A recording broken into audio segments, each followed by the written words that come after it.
لائق ست تکریم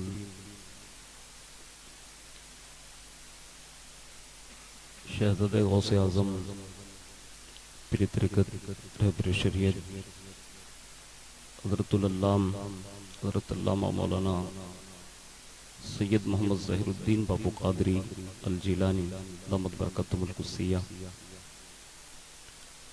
ارد العزیز پیر طریقت سید سرکار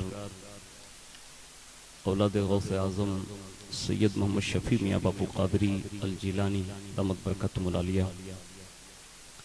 حضور پیر طریقت سید سرکار سید احمد حسین بابو قادری دامت برکاتہم العالیہ و دیگر معزز باوقار پیران اعظام سادات کرام علماء ذوی الاحترام گرامی قدر برادران اسلام، السلام علیکم ورحمۃ اللہ وبرکاتہ۔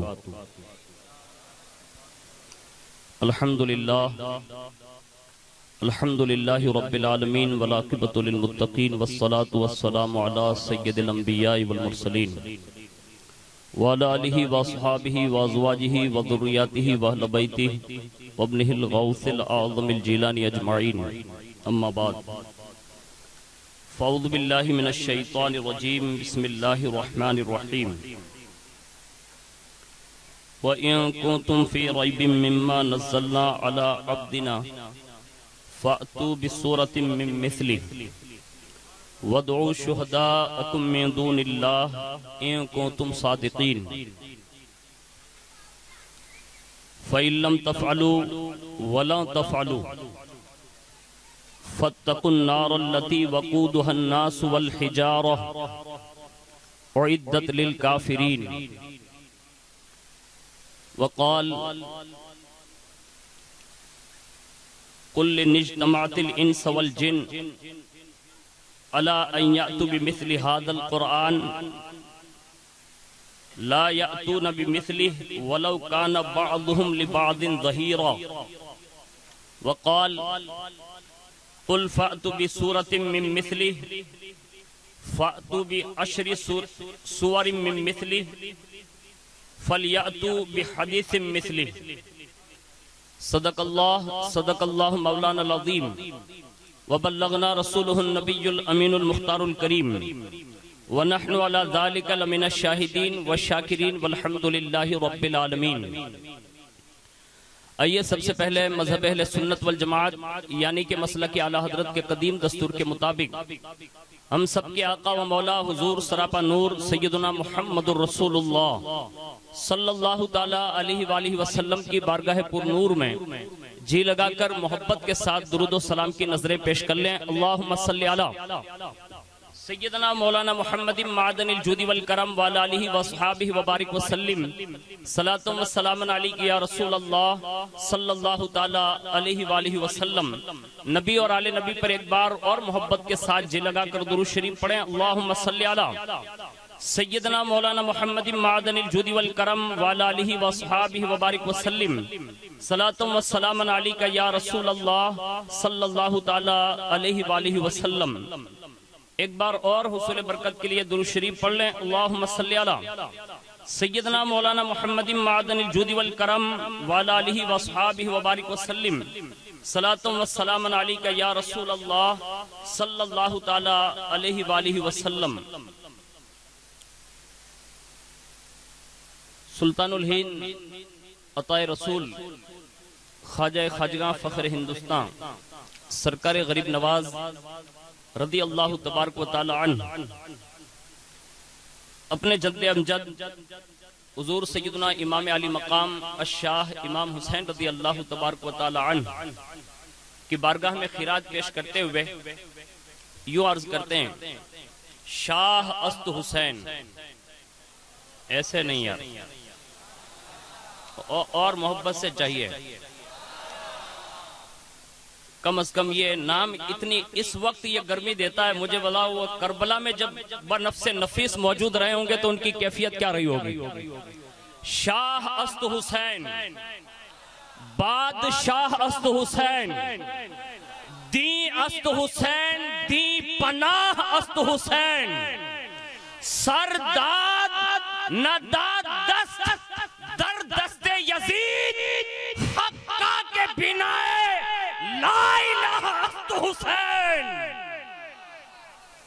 اور آگے بڑھ کر کسی نے بارگاہ امام میں یوں عریضہ پیش کیا تھا کہ کلمہ توحید ہے تیری شہادت حسین.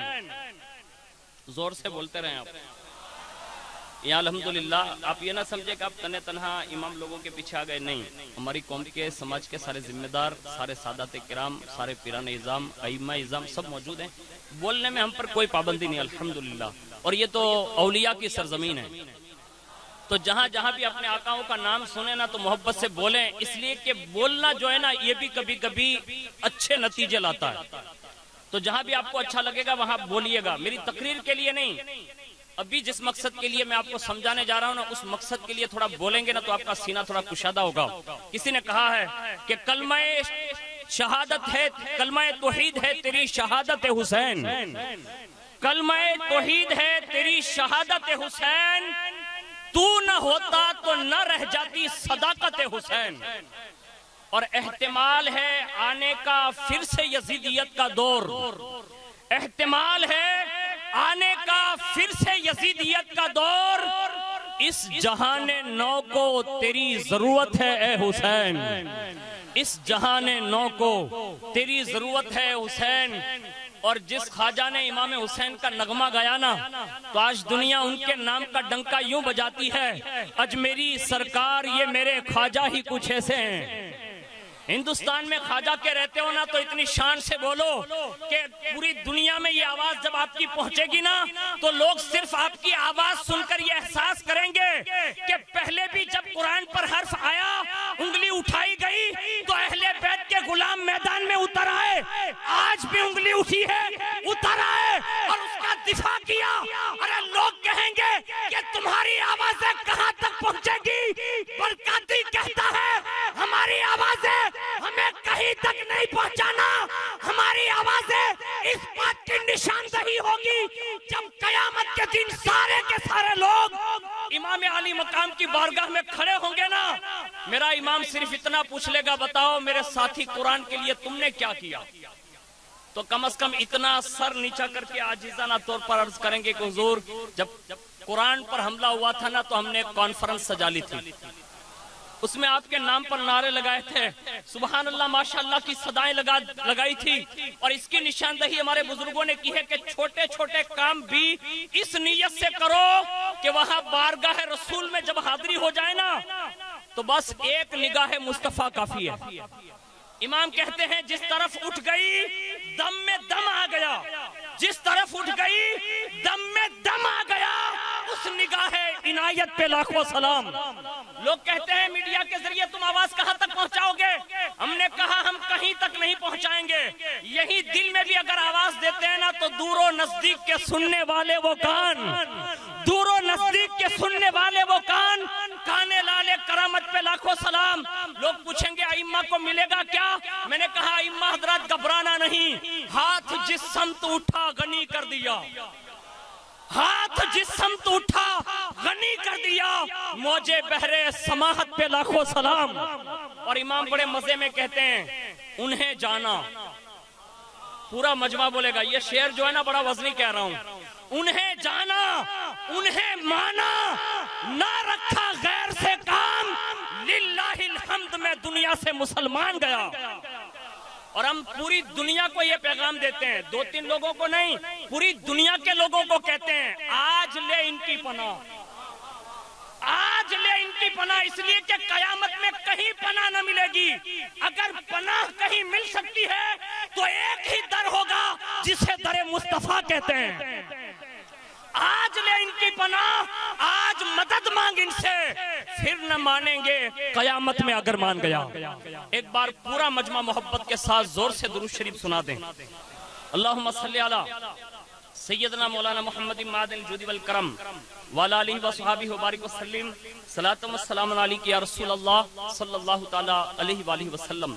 ان تمام ائمہ اعظام اور پیران اعظام کی طرف سے میں اپنے سماج کے ذمہ دار حاجی اقبال صاحب، حنیف باپو، حاجی اکبر صاحب اور جتنے بھی سادات کرام یہاں جلوہ فگن ہیں، میں ان تمام کا شکریہ ادا کرتا ہوں کہ آپ نے بہترین انداز میں ائمہ حضرات کو جو سپورٹ کر کے یہاں تک آپ لے آئیں، اور یہ منڈپ، یہ لائٹیں، یہ مائک، یہ ہمارے سمیر بھائی کی طرف سے الحمدللہ تحفظ قرآن کے نام پر فری میں پیش کیا گیا ہے، اور حضور پیر طریقت سید سرکار ظہیر الدین باپو قادری کی جانب سے تمام ائمہ کو کچھ تحفے پیش کیے جائیں گے، اللہ انہیں بھی عمر خضری نصیب فرمائے۔ میں قرآن عظیم کی 2 آیتیں پیش کیا ہوں اور اس کے ضمن میں چند آیتیں، میں یہاں سے صرف یہ کہہ کر آپ کے سامنے سے رخصت ہو جاؤں گا کہ قرآن کے خلاف جب بھی کوئی آواز اٹھے اس کے دفاع کے لیے ہمیں اور آپ کو کیا سوچ اور کیا فکر رکھنی چاہیے۔ یقیناً جذبات میں تقریر کر دینا بڑا آسان ہے، کرنا بھی چاہیے، اور یہی ایمانی غیرت بھی ہے، لیکن اصل چیز جو ہے نا اس کو سمجھانے کی ضرورت ہے۔ الحمدللہ آپ کو یہ سن کر حیرت ہوگی، میرے پاس یہ موبائل میں PDF ہے، قرآن اور جہاد کم و بیش 2000 میں حضرت علامہ یاسین اختر مصباحی صاحب نے یہ آیتوں کی وضاحت سب سے پہلے اس دور میں کر دی ہے، اور حکومت کے سامنے باقاعدہ پیش کر کے بتایا تھا کہ ہمارے یہاں یہ جہاد کی آیتیں ہیں نا، وہ جو لوگوں کو ورگلایا جا رہا ہے اس سے ہمارا مراد یہ نہیں ہے، اور اس میں بڑی وضاحت کے ساتھ شرح و بسط کے ساتھ انہوں نے اس حکومت کو باور کرایا ہے۔ یعنی یہ جواب دیے جا چکے ہیں، لیکن پھر بھی اگر کوئی ایسا کرے نا تو اب ہمیں اور آپ کو نئی نسل کو سمجھانے کے لیے کانفرنسیں سجانی چاہیے۔ ہاں، اس میں سے سب سے پہلے میں لفظ جہاد کا لغوی معنی کیا ہے اس کو پہلے اپنے دماغ میں بٹھا کے جائیں۔ لفظ جہاد کا لغوی معنی ہے کوشش کرنا، جد و جہد کرنا، محنت کرنا۔ اب اس کی 3 آپشن آپ دیکھ لیں، ایک ہوتا ہے جہاد بالسیف، ایک ہوتا ہے جہاد باللسان، اور اسی طرح آپ جو بھی کام کریں گے جس میں کوشش کریں گے تو اسی کے مطابق وہ اسی میں لگتا جائے گا۔ اب جہاں جیسے دفاع کی ضرورت ہے تو ہمارے یہاں احادیث میں 3 آپشن رکھے گئے ہیں، اور وہ 3 آپشن الگ الگ ڈپارٹمنٹ کو اس کی ذمہ داری دی گئی ہے۔ مثال کے طور پر اگر کوئی برائی پھیلے، کوئی ظلم ہو، کوئی تشدد ہو، تو سب سے پہلے حدیث پاک کا حکم یہ ہے کہ اس کو ہاتھ سے روکا جائے، یعنی ہاتھ پہلے لگایا جائے کہ اس کو روکے، نہیں رک رہا ہے۔ دوسرا آپشن یہ کہ زبان سے روکا جائے، اور تیسرا یہ ہے کہ دل سے روکا جائے۔ اس سے تیسری قسم نکل گئی جہاد کی، جہاد بالقلب، یعنی دل سے جہاد کرنا، اس سے دور رہنا اور اس سے دور رہنے کی کوشش کرنا۔ اب یہاں سے یہ 3 حدیث پاک کی ذمہ داری کن کن کی ہے، یہ حدیث پاک کی ذمہ داری کن کن کی ہے؟ تو سماج کے جتنے بھی ذمہ دار پوری دنیا میں جو بھی تھے سب نے الحمدللہ کیا، ہمارے سماج کے آگیوانوں نے بھی کیا، اور یہ ائمہ حضرات نے جو اپنی ذمہ داری تھی ماشاءاللہ یہ آپ سب نے آ کر ایک ذمہ داری نبھائی۔ یہ آپ کا ہاتھوں سے مطلب وہاں جا کر تو نہیں، لیکن یہاں سے جو یہ سجا کر آپ نے رکھا نا تو یہ بھی ایک جہاد ہے۔ اب اس کو کوئی آتنکواد کہتا ہے بھائی؟ بولو آپ کہتے ہیں؟ نہیں، اس کو آتنکواد نہیں کہتے ہیں، یعنی یہ بھی تو جہاد ہے، اس کو آتنکواد کوئی نہیں کہتا۔ دوسرا زبان سے، جیسے ابھی میں بول رہا ہوں، یہ جہاد بھی زبان ہے۔ اب یہ آتنکواد نہیں ہے، یہ لوگوں کو الفاظ کی سیٹنگ کر کے پوری دنیا میں یہ باور کرانا چاہتے ہیں۔ اور ابھی ابھی تازہ خبر ہے الحمدللہ، حضرت علامہ خالد ایوب صاحب کے اس FRI داخل کرنے کی بنیاد پر جس اسکول کے اندر راجستھان میں انگریزی کتاب جو داخل کی گئی، اور اس میں ایک سوال رکھا گیا تھا کہ اسلام کسے کہتے ہیں، تو اس نے سراسر جواب ہی یہی دیا تھا کہ یہ سراپا جو آتنکواد سکھاتا اسی کو اسلام کہتے ہیں، معاذ اللہ رب العالمین۔ اور انہوں نے FR کی اور لوگوں کو دلائل دیے کہ اسلام آتنکواد پھیلانے کے لیے نہیں بلکہ آتنکواد کو ختم کرنے کے لیے تشریف لایا ہے۔ اور راجستھان میں تو یہ ثابت کرنا بڑا آسان ہے نا، اس لیے کہ راجستھان کی سرزمین پر اجمیر معلیٰ میں 850 سال کے قریب پہلے صرف ایک درویش اپنے 40 لوگوں کے ساتھ آیا تھا۔ تاریخ کا کوئی باب ایسا کوئی ثابت نہیں کر سکتا کہ غریب نواز نے کسی کو ایک جھاپٹ بھی ماری ہو، کسی کو نہیں مارا، جھاپٹ تک نہیں ماری، لیکن معین الدین حسن تم نے وہ اسلام پیش کیا، وہ کردار پیش کیا، وہ اخلاق پیش کیا، وہ اسوہ پیش کیا، وہ قرآن پیش کیا، وہ حدیثیں پیش کی، اور اپنی ذات کی وہ روحانیت پیش کی کہ کم و بیش 47 سال میں 3 کروڑ غیر مسلموں کو کلمہ پڑھا کے مسلمان بنا دیا۔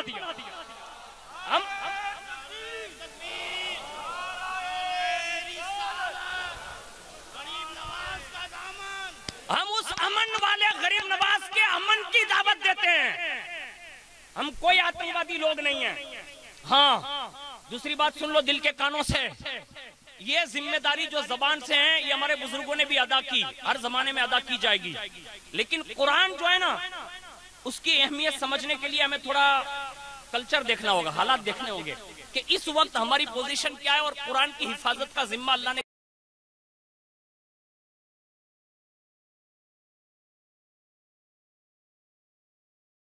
کیسے لیا تھا۔ ابھی اس بدبخت نے اعتراض کیا، اس کا میں جواب دے رہا ہوں۔ نمبر 1 اس نے کہا صدیق اکبر، فاروق اعظم، عثمان غنی نے اس میں یہ بڑھائی ہے 26 آیت، معاذ اللہ رب العالمین۔ اس سے اعتراض کس پر ہوگا؟ اللہ کی حفاظت پر، معاذ اللہ رب، یعنی جب اللہ نے حفاظت کا ذمہ لیا ہے تو معاذ اللہ یہ تحریف کرا کر یہ بات ثابت کرنا چاہتا ہے معاذ اللہ اللہ کامل محافظ نہیں، معاذ اللہ یہ الوہیت پر حملہ ہے۔ دوسرا، جن پر نازل ہوا یہ قرآن جو نازل ہوا نا اس کی صرف ایک سرسری طور پر میں ایک بات بتا دوں کہ یہ کتنی شان کا مالک ہے۔ نازل اللہ نے فرمایا اور وہ سب سے بڑا ہے، اللہ سب سے بڑا ہے، اور لوح محفوظ سے جس کے ہاتھ دیا وہ فرشتوں میں سب سے بڑا ہے، اور جس پر نازل کیا گیا وہ سارے نبیوں میں سب سے بڑا ہے، اور جس مہینے میں یہ قرآن اترا وہ رمضان سارے مہینوں میں بلند ہے، اور جس رات میں نازل کیا گیا وہ رات شب قدر ساری راتوں سے افضل ہے۔ اور جگہ جس کو کہتے ہیں نا جگہ، آپ کو پتہ ہی نہیں کہ ہماری زمینیں کتنی قدرداں ہیں، تمہیں کیا معلوم تم کیا قدر کرو گے ہندوستان کی مٹی کی۔ اللہ کو قرآن بھی نازل کرنا تھا نا تو مکے کا انتخاب فرمایا، مدینے کا انتخاب فرمایا، پتا چلا نازل کرنے والا لاجواب، لانے والا لاجواب، جس پر نازل ہوا وہ بھی لاجواب، جو کتاب نازل ہوئی وہ بھی لاجواب، جس سرزمین پر نازل ہوا وہ بھی لاجواب، جس رات میں نازل ہوا وہ رات بھی لاجواب، اور جس مہینے میں نازل ہوا وہ ماہ رمضان بھی لاجواب۔ ہمارے یہاں قرآن کا ایک ایک حرف آج بھی محفوظ ہے۔ میں آپ کو ایک جملہ دے رہا ہوں، اللہ کرے آپ کی سمجھ میں آ جائیں۔ انہوں نے لکھا ہے قرآن مجید ایک نظر میں، اور یہ کتاب تقریباً 1972 میں لکھی گئی، کتنے میں؟ 1972 میں، اور یہ کتاب لکھ کر انہوں نے اس بات کی نشاندہی کر دی کہ قرآن آج بھی ایک نظر میں ہمارے سامنے ایک پیج میں موجود ہو سکتا ہے، یہ اور اس کی حفاظت کی ذمہ داری اس بدبخت نے کہا یہ تینوں نے یہ کیا تو پہلے تو الوہیت پر حملہ کیا۔ اس کتاب میں یہ لکھا ہے، ایک نظر جس پہ لکھا ہے انہوں نے مضمون، کہا صحابہ میں صرف قرآن لکھنے والے 40 معزز صحابہ موجود رہتے تھے، ایک دو نہیں 40۔ اور اس بدبخت نے یہ کہا کہ حضور کے وصال کے بعد یہ ہوا، تو مجھے بتاؤ قرآن کو ساتھی کس کا بنایا؟ زور سے بولے آپ بولے نا، زور سے بولو نا، اہل بیت بولو نا بھائی، اور زور سے اہل بیت۔ مجھے بتاؤ اہل بیت سے بہتر کوئی گھرانہ ہے؟ یعنی قرآن کا ساتھی بھی بہتر۔ اب مجھے بتاؤ صدیق اکبر کے بارے میں اگر اس کے کہنے پر فرض کر لیا جائے، فاروق اعظم کے بارے میں یا عثمان غنی کے بارے میں، مجھے بتاؤ کیا اس زمانے میں مولا علی موجود نہیں؟ مولا علی موجود نہیں، جس کو اللہ کا شعر رسول اللہ نے کہا ہو، جس کی شان یہ ہو کہ وہ قرآن کے ایسے ساتھی، حضور نے فرمایا علی قرآن کے ساتھ ہے اور قرآن علی کے ساتھ ہے۔ ہمارے یہاں تو ہم سنی ببانگے دوحل یوں کہتے ہیں کہ اگر علی سے بغض رکھے وہ مومن نہیں، اور جو قرآن پر بھی ایمان نہ رکھے وہ بھی مومن نہیں، اس لیے کہ یہ شان کے بڑی شان کے لوگ ہیں۔ لیکن اگر کوئی معاذ اللہ ایسا کہے تو یہ مولا کائنات پر حملہ کر رہا۔ اب اگر ہم اس حملے کی آڑ میں دیکھنے جائیں نا تو الوہیت پر حملہ، رسالت پر حملہ، نبوت پر حملہ، انبیاء کی انبیاء یا نبوت پہ حملہ، صدیقین کی شہادت پر حملہ، اور ائمہ کی امامت پر حملہ، یہ سارے زد میں آ جائیں گے، کوئی نہیں بچ پائے گا۔ اس لیے کہ ان بدبختوں کو صدیق اکبر، فاروق اعظم، عثمان غنی سے ہی تکلیف نہیں ہے، ان کو خود حضرت جبریل علیہ السلام سے بھی تکلیف ہے۔ ہاں یہ کہتے ہیں کہ لا رہے تھے جبریل مولا کائنات کے لیے، لیکن معاذ اللہ جبریل سے بھول ہوئی، استغفر اللہ، یہ ان کا عقیدہ بتا رہا ہوں آپ کو۔ کہتے ہیں کہ جبریل سے بھول ہوئی اور انہوں نے شکل نہ پہچانی کیونکہ مولا علی حضور کے ہم شکل تھے، حالانکہ حدیثوں میں صراحت ہے، خود صدیق اکبر نے یہ کہا علی حسن جو ہے نا رسول اللہ جیسے لگتے ہیں، تمہارے جیسے نہیں لگتے. یعنی یہ حدیث صراحت ہے اور مولا علی کے سامنے بات کہی جا رہی ہے. اس سے پتہ یہ چلا مولا علی رسول اللہ کے مشابہ نہیں تھے، سیدہ فاطمہ رسول اللہ کے مشابہ تھی، اور سیدہ اور مولا علی ملے اور دو لال جسے نکلے، جب دونوں کو سامنے کھڑا کر دیا جاتا تو دونوں کو مل کر رسول اللہ کی شکل بن جاتی تھی. یہ ہمیں دین سکھائیں گے. یہ فاسق، فاجر، بدبخت، کافر لوگ مطلب اس کو یہ سمجھ رہے کہ ابھی کیا ہو جائے گا. یاد رکھیں ہمارے یہاں قانون کا ایک احترام ہے الحمدللہ. میں مبارکباد پیش کرتا ہوں آپ لوگوں کے سمیت حضور معین المشائخ حضرت علامہ معین الدین اشرف صاحب، جنہوں نے الحمدللہ ایک لمحے میں یعنی چند منٹوں میں انہوں نے وہاں کا سفر کیا، اور علامہ یاسین اختر مصباحی صاحب، علامہ سعید نوری صاحب اور ان کے ساتھ ان کی پوری ٹیم آج بھی الحمدللہ دلی میں موجود ہے، اور اس کے خلاف یعنی دفاع کے لیے سب کے سب حاضر ہیں. ہمیں اور آپ کو یہ چاہیے، تمام جتنے بھی آگے بڑھ ذمہ دار ہیں ماشاءاللہ آپ یہاں تشریف لائے، ہم آپ سے بہت خوش ہیں اور خوش ہونا بھی چاہیے کہ ذمہ دار اگر امام کو سپورٹ نہیں کریں گے تو پھر کون کرے گا. لیکن آپ کی بارگاہ میں ایک عرضی رکھوں گا کہ جب بھی ایسے مسائل کھڑے ہو جائیں تو فوراً ہمیں مسلم سماج کی میٹنگ بلا کر باقاعدہ اس کے دفاع کے لیے ہمیں کوئی نہ کوئی آویدن یا کوئی نہ کوئی ایسی حرکت کرنی چاہیے، کام کرنا چاہیے کہ جس کے ذریعے اونا کے مسلمانوں کے دل جو ہے نا وہ خوشی کی طرف مائل ہو جائیں. کہ الحمدللہ آج بھی بہت سارے لوگ زندہ ہیں جس بات کا احساس رکھتے ہیں. یہ میں نے چند باتیں عرض کی، اب قرآن سنا رہا ہوں اور اسی پر اپنی بات ختم کروں. اللہ فرماتا ہے اگر تم کو اس کتاب کے کلام الہی ہونے میں شک ہے، جس کو ہم نے اپنے محبوب بندے پر نازل فرمایا ہے، تو اس کی مثل کوئی صورت بنا کر لے آؤ، ایک صورت. اور پھر کیا فرمایا؟ کہا اللہ کے سوا اپنے سارے مددگار کو اٹھا کر لے آؤ، یعنی جتنے بھی تم چاہتے ہو نا. اور دوسری آیت میں تو وضاحت ہے کہ جن اور انس کو بلا لو، لیکن پھر قرآن کہتا ہے وَدْعُوا شُهَدَاءَكُم مِّن دُونِ اللَّهِ إِن كُنتُمْ صَادِقِينَ، اگر تم سچے ہو تو سب کو بلا لو. لیکن سن لو فَإِن لَّمْ تَفْعَلُوا، یہ قرآن کا فیصلہ ہے. پہلے پارے کی آیت ہے، آیت نمبر 23 اور آیت نمبر 24. اس میں لکھا ہے کہ سو اگر تم نہ کر سکو اور وَلَا تَفْعَلُوا، ہرگز نہیں کر سکو گے. اور یہ فیصلہ اٹل ہے اس کا. ارے جس نے جب سے آسمان بنایا نا ویسا کا ویسا، جب سے زمین بنائی نے ویسی کی ویسی ہے. یہ چاند اور سورج بھی اس کے سامنے ایک لمحے کی دیر نہیں کر سکتے. یہ فرشتے جو کروڑوں ابزوں خربوں بلا تعداد بھی ہیں، آج بھی یہ کہا جاتا ہے کہ اسرائیل آج بھی لرزہ باندام ہے اس کی ہیبت سے. آج بھی اسرافیل ہر وقت یہ سور کی طرف نظر رکھے ہوئے ہاتھ میں لیے ہوئے ہیں. جبریل 600 پر کا مالک ہونے کے باوجود بھی اس رب کی ہیبت سے اتنا لرز رہا ہے کہ ہم اس کا اندازہ نہیں لگا سکتے. یہ ساری کائنات جو ہے نا، چاند اور ستارے، یہ سب خدا کی قدرت کے کرشمے اور نظارے ہیں، لیکن اس کی ہیبت سے لرز رہے ہیں. ارے جب یہ ساری چیزیں دنیا کی کوئی چیزیں نہ بدل سکی، میں تو یہ بات کر رہا ہوں، میں قرآن کا ایک مضمون لایا تھا لیکن وقت کی قلت ہے. اس میں یہ اشارہ کیا گیا مولانا کہ قرآن میں مچھر کی مثال کیوں بیان کی گئی.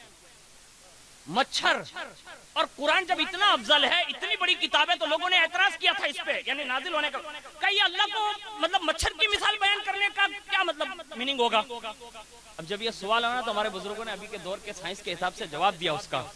کہا نادانو، تم نے تو صرف مچھر کو یہ دیکھا کہ کان کے آگے بنا کے چلا جاتا ہے، لیکن جس رب نے اسے پیدا کیا نا، اس کے سر میں 100 آنکھیں پیدا فرمائی ہے. کتنی آنکھیں؟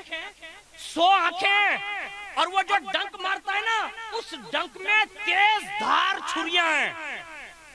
اور دوسری بات بتاؤں، جب کوئی انجیکشن دیتا ہے نا، انجیکشن ڈاکٹر، تو پہلے کیا کرتا ہے، کوئی دوائی ہوتی ہے اس کا ٹیپا بھی یا کچھ لگاتا ہے، پھر ایسے ایسے مسلتا ہے. یا تو جیسے کسی کا آپریشن کرنا ہو تو بے ہوش کرنا پڑتا ہے. ایسے انسان کو پتہ نہ چلے کہ ڈنک مار رہا ہوں، اس سے کے لیے وہ 2 پر میں ایسا مطلب لکوڈ ہے کہ وہ لگا دیتا ہے تاکہ کسی کو پتہ نہ چلے کہ یہ جناب نے ڈنک مارا. یعنی یہ آج کی سائنس بتا رہی ہے 1450 سال لگتے ہیں صرف مچھر کو سمجھنے کے لیے. کس کو؟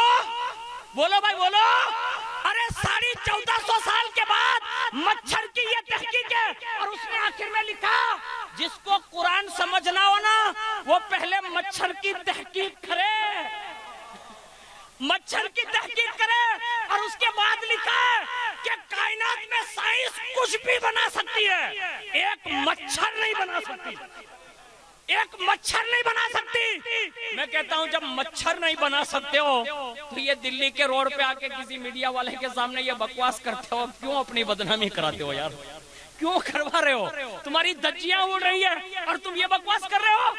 لیکن سنو، قرآن کا اٹل فیصلہ ہے ایسے لوگوں کے لیے، اگر نہیں مانتے نا تو اس کا فیصلہ سن لو۔ وہ فرماتا ہے فَاتَّقُوا النَّارَ الَّتِي وَقُودُهَا النَّاسُ وَالْحِجَارَةُ، تو فرمایا ڈرو اس آگ سے جس کا ایندھن آدمی اور پتھر ہیں، اور یہ کس کے لیے تیار ہے؟ اعدت للکافرین، یہ کافروں کے لیے تیار ہے۔ اور اس کے سوا اس کے نیچے ایک بات لکھی ہے، میں آپ کو پیش کر دوں۔ مامون رشید کا دور تھا، اور مامون رشید کے دور میں ایک بندہ جو ہے حاضر ہوا، اور وہ تھا پہلے یہودی۔ تو مامون رشید نے پوچھا، کہا کہ کیا پہلے تو یہودی نہیں تھا؟ تو کہا تھا۔ کہا پھر ابھی مومن کیسے ہو گیا؟ کہا سن۔ کہا کیا؟ کہا میں بہت بڑا رائٹر ہوں، یعنی لیکھک ہوں، یعنی خطاطی جانتا ہوں، خود خطی جانتا ہوں، لکھنا جانتا ہوں۔ کہا میں نے سب سے پہلے یہودیوں اور نصرانیوں اور مجوسیوں کے حوالے سے وہ جو کتابوں کو مانتے ہیں نا، اس کو بہترین کاغذات میں لکھ کر ان کے سامنے پیش کی، انہوں نے خوشی خوشی خرید لی، خوشی خوشی خرید لے لی۔ پھر میں نے کہا ان کو پڑھیے، انہوں نے پڑھنا شروع کیا، پڑھ لی۔ اس کے بعد کہا تم نے بہت اچھا کام کیا، اتنا انعام دیا، جاؤ۔ میں نکل آیا۔ اس کے بعد کوئی نے مجھے ریٹن کوئی کامنٹ نہیں کی، کوئی فریاد نہیں کی، حالانکہ میں نے اس میں سے بہت ساری کمیاں کر دی تھی، اور میں یہ امتحان لے رہا تھا کہ یہ اپنی کتاب سے کتنی محبت کرتے ہیں، خالی چیک کر لوں۔ میں نے بہت ساری آیتیں مٹا دی تھی اور بہت سارے احکامات مٹا دیے تھے، اور یہ اچھے انداز میں لکھ کر دے دی۔ میں نے کہا اچھی بات۔ مامون نے پوچھا، کہا پھر میرے دل میں یہ آیا کہ جب اللہ اس کا حافظ ہے، یعنی جب اللہ اس کی حفاظت کرتا ہے، تو مسلمانوں میں تو اب پڑھنے لکھنے کا جذبہ تو کم ہو گیا، بہت کم ہو گیا نہیں ہے، اب ختم ہونے کے قریب ہے۔ یہ جو ہے یہ اتنے لوگ سارے بیٹھے نا، یہ مسلمانوں نے اونا کے مقابلے میں کچھ نہیں ہے ابھی۔ ہاں یہ اگر ہم گن لے تو 20 سے زیادہ نہیں ہوں گے، 20 یا 25، لیکن ہمیں صرف اونا کے لیے 25 مولانا کی نہیں 500 مولانا کی ضرورت پڑے گی، کیونکہ ہمیں گھر گھر دین پہنچانا ہونا تو ہمیں ایسے بچوں کو تیار کرنا ہوگا، ایسے جوانوں کو تیار کرنا ہوگا، اور ہر علاقے میں ہمیں مدرسہ کھڑا کرنا ہوگا، اس لیے کہ ہم بہت دور ہو گئے۔ مامون رشید کا دور ہے، یہ خلیفہ ہارون رشید وغیرہ کے دور کے سلسلے میں۔ اب جب اس نے یہ کہا کہ میں نے پھر یہ کام کیا، میں نے کہا ان کے جذبات الگ ہے لیکن قرآن کو مانتے بڑا ہے، آؤ نا ان کی بھی ٹرائی کر لیتے ہیں۔ کہا پھر تو نے کیا کیا؟ کہا میں نے بھی قرآن لکھنا شروع کیا، اور بڑی تیزی کے ساتھ چند عرصے میں قرآن لکھ ڈالا۔ میں نے کہا پھر؟ کہا میں گیا مسجد۔ کہاں گیا؟ مسجد۔ اور اس نے کہا کہ میں امام صاحب سے ملا اور حضرت کے سامنے پیش کیا کہ حضرت یہ ہم نے لکھا ہے، تو بڑے خوش ہوئے، اچھی بات ہے۔ کہا حضرت اس کو پڑھیے گا، پھر مجھے بتائیے گا، جو بھی کامنٹ ہوگی وہ میں آگے کچھ کروں گا۔ کہا ٹھیک ہے۔ اب الحمدللہ اس زمانے میں جو بھی امام صاحب رہیں گے وہ حافظ قرآن، اور جیسے وہ حافظ قرآن نکلے، چند اوراق پڑھے، جہاں جہاں سے اس کو کٹ کرنا تھا اس نے تو کیا ہی تھا، لیکن واہ قرآن تیری عظمتوں کو سلام کہ تیری آیتیں آج بھی دریا کی روانی میں بھی دکھتی ہے، آج بھی کٹے ہوئے پھلوں میں دکھتی ہے، جانوروں میں دکھتی ہے، فضاؤں میں دکھتی ہے، چاند اور سورج میں دکھتی ہے، اور یہ ساری نشانیاں اس بات کی گواہی ہے کہ صرف یہ پتوں پر قرآن نہ سمجھنا، اس لیے کہ اللہ کے کچھ فرشتے بھی ایسے ہیں جس کی پیشانیوں پہ بھی قرآن لکھا ہوا ہے، اور یہ قرآن کا واحد اعجاز ہے جو رسول اللہ کے چھوٹے چھوٹے بچوں کے سینوں میں بھی لکھا جاتا ہے اور سمو دیا جاتا ہے۔ جب انہوں نے پڑھنا شروع کیا نا تو ساری غلطیاں جو تھی وہ بتا دی، اور واپس قرآن کرتے ہوئے کہا بھائی اس کو لے جانا، کسی کو پتا چلے گا نا محلے میں تو گڑبڑ ہو جائے گا۔ یعنی امام صاحب نہیں سمجھا کہ اس کو نکل دیا، کہا بھائی نکل جا یہاں۔ اس نے کہا ہوا کیا؟ کہا اس میں تو نے جو کاٹ پیٹ کی ہے نا، کہا ہاں، کہا یہ تو تو نے چند جگہ سے آیتیں کاٹی ہے، ہمارے یہاں اس کے نقطوں کا بھی حساب ہے، زبر کا بھی حساب ہے، زیر کا بھی حساب ہے، پیش کا بھی حساب ہے، کھڑا زبر کا بھی حساب ہے، کھڑا زیر کا بھی حساب ہے، الٹا پیش کا بھی حساب ہے، تنوینوں کا حساب ہے، حروف کا حساب ہے، مد کا حساب ہے۔ حد تو یہ ہے کہ قرآن کی ہر چیز کا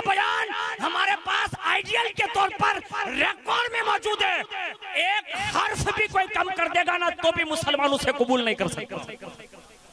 اس نے کہا بس جب یہ میں نے سنا نا تو وہ یہودی کہنے لگا صرف، کہا میں نے اسی دن سے یہ تہیہ کر لیا، کہا دین کوئی سچا ہو سکتا ہے نا تو وہی جس کے لیے یہ قرآن نازل کیا گیا۔ وہ مسلمان ہو گیا۔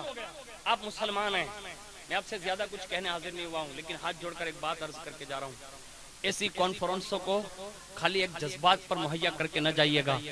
آج سے اس کا ایک جواب قرارا یہ ہوگا، ہمارے یہاں سے ہمارے آگے جو بھی کام کریں گے وہ یقیناً لائق تعریف ہی ہوگا، لیکن ایک بات عرض کر رہا ہوں، اس سے بھی ہمارا کام جواب نہیں بن پائے گا۔ اتنا جواب یہ ہوگا کہ اس نے جب گستاخی نہیں کی تھی تو میں نے ایک مفکر صاحب کا کال سنا، انہوں نے فرمایا کہ جب سے اس نے گستاخی کی ہے نا، وہ فرماتے ہیں آن لائن میں دیکھ رہا ہوں کہ آن لائن قرآن پڑھنے والے زیادہ ہو رہے ہیں، یعنی اتنے عرصے میں اتنے زیادہ مطلب قرآن پڑھنے والے اور ڈاؤن لوڈ کرنے والے ہوئے، بڑی تعداد میں لوگ قرآن کو پڑھ رہے ہیں۔ یعنی خدا کی حکمت یہ بھی ہے، کبھی کبھی کوئی ایسے ٹچنگ کرے نا تو مسلم بیدار ہو جاتا ہے، اور یہ ہوا۔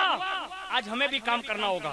اگر ہم 30% محبت کرتے تھے، یعنی 12 مہینے میں ایک بار قرآن لیتے تھے ہاتھ میں، اب یہاں سے یہ عزم کر کے اٹھے کہ 12 مہینے ہم مسلسل قرآن کی تلاوت کرنا شروع کریں گے۔ آپ کو صحیح بتا رہا ہوں، آپ کو ابھی نہیں آتا ہوگا نا تو آپ ڈاؤن لوڈ کر لیں، ترجمے کے ساتھ کنز الایمان باقاعدہ ایپس موجود ہے، روزانہ چند آیتیں ہی سنیں۔ ہمارے بزرگوں نے لکھا ہے اس دور کو دیکھ کر صرف 3 آیتیں بھی سننا مل جائیں تو یہ بھی ہمارے ایمان کے تحفظ کے لیے کافی ہے۔ ہر گھر تک قرآن پہنچائیں۔ اب مالدار ہیں، اب کچھ قرآن خرید کر ان بچیوں تک پہنچائیں جو غربت کی وجہ سے قرآن خرید نہیں پاتی، ان بچوں تک پہنچائیں جو قرآن خرید نہیں پاتے، ان گھروں تک پہنچائیں جو گھر میں رہ کر عورتیں تلاوت کر سکتی ہے۔ اور میں اپنے دوستوں سے عرض کروں گا اور پورے سماج کے جوانوں سے عرض کروں گا، اب ہمارا وقت وہ نہیں ہے۔ یہ جیسے ابھی وسیم میاں نے کہا نا کہ اگر ہم سے کوئی بات پوچھ لینا تو قرآن کے تعلق سے ہمارے پاس کوئی جواب نہیں، وہ انہوں نے بالکل صحیح کہا ہے، میں صحیح بتا رہا ہوں۔ آج ہمارا قرآن سے اتنی دوری ہے کہ اللہ کی پناہ مانگنی چاہیے ایسے دور سے۔ لیکن سنو، جن لوگوں نے قرآن پڑھا تھا نا، اس میں نظام پاک کا ایک جملہ سنا کر اپنی گفتگو کا اختتام کر دوں۔ قرآن تو بہت بڑی شان کا مالک ہے، ہم اس کے فضائل اور کمالات بیان نہیں کر سکتے۔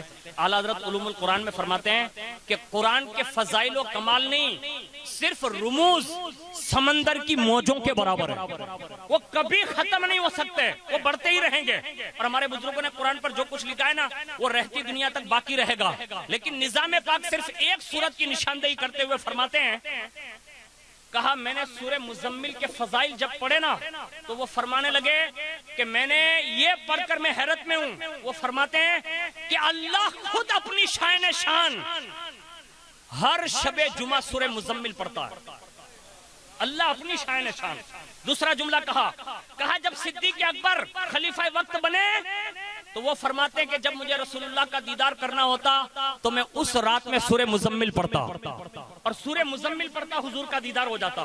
اب تیسرا جملہ سنیے ان کا، وہ فرماتے ہیں کہ مولا کائنات نے اپنی زندگی میں کم و بیش 170 میدان فتح کیے ہیں، اور خیبر کے قلعے کے دروازے کو اپنے ہاتھ سے ڈھال بنا کر جنگ لڑی ہے۔ اور جب ان سے پوچھا گیا نا کہ یہ طاقتیں ساری کہاں سے آئی، یہ میدان کیسے جیتے، تو علی ابن ابی طالب فرماتے ہیں یہ طاقت تو صرف قرآن کی سورہ مزمل کی طاقت ہے۔ ارے جب علی ابن ابی طالب ایک سورت کی طاقت پر 170 میدان مار کر اس کی فضیلت بیان کرتے ہیں تو ہمیں بھی چاہیے کہ مولا علی کی فضیلت کے ساتھ ہمیں قرآن کی اس فضیلت کو بھی جان کر ہمیں بھی اپنے گھر گھر سورہ مزمل پہنچانی ہوگی، تاکہ ہمیں بھی ان میدانوں میں کامیابی نصیب ہو۔ آپ سب کا میں دل سے شکریہ ادا کرتا ہوں، ائمہ اکرام کا شکریہ ادا کرتا ہوں، جن لوگوں نے بھی اس میں دام درہم میں حصہ لیا ہے۔ کمزوری یہ ہو گئی کہ ہم لوگ آپ کے لیے کوئی ایسا انتظام نہ کر سکے، لیکن جن امام صاحبان کا اپنے بیان سنانا یہ بہترین نیاز ہے، یہ بہترین شربت ہے۔ اگر کسی کو یہ لذت لگ گئی نا تو میں یہ سمجھتا ہوں کہ یہ لذت قیامت تک باقی رہے گی۔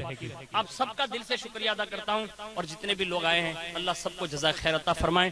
وما علینا الا البلاغ۔ السلام علیکم۔